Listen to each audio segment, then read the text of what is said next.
In February 2022, the world woke up to shocking images. Tanks rolling through cities, missiles striking homes, families fleeing with nothing but bags and fear. Russia had launched a full-scale invasion of Ukraine. But this war didn't begin that day.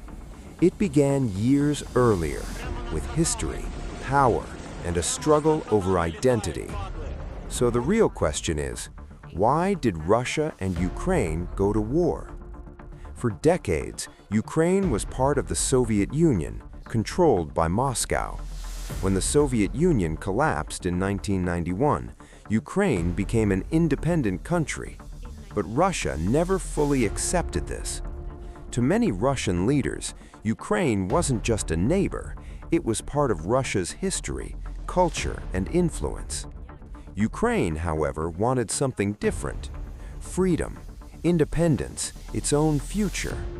As years passed, Ukraine started building closer ties with Europe, the United States, NATO. NATO is a military alliance created to counter Russian power. For Ukraine, NATO meant protection. For Russia, NATO meant danger. From Moscow's perspective, Western weapons and soldiers moving closer to our borders is unacceptable. This fear became one of Russia's biggest motivations. In 2014, everything changed.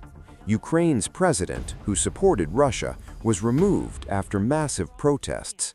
A pro-Western government took control. Russia reacted immediately.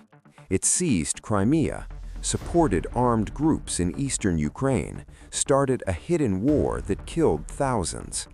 From this moment on, peace was fragile, trust was gone.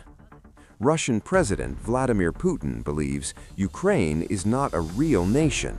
Russians and Ukrainians are one people. The West is using Ukraine to weaken Russia. This belief shaped Russia's actions. To Putin, losing Ukraine meant losing power, security, and prestige. In February 2022, Russia crossed the line. Tanks, troops, and missiles poured into Ukraine. Russia claimed it was defending itself, protecting Russian speakers, stopping NATO expansion. But most of the world saw it differently. They saw an invasion, a violation of international law, a war of aggression. Ukraine fought back and shocked the world. This war hasn't ended because Ukraine refuses to surrender its land. Russia refuses to admit defeat. Western countries keep supplying weapons. Both sides see losing as catastrophic. For Ukraine, the war is about survival. For Russia, the war is about power and control.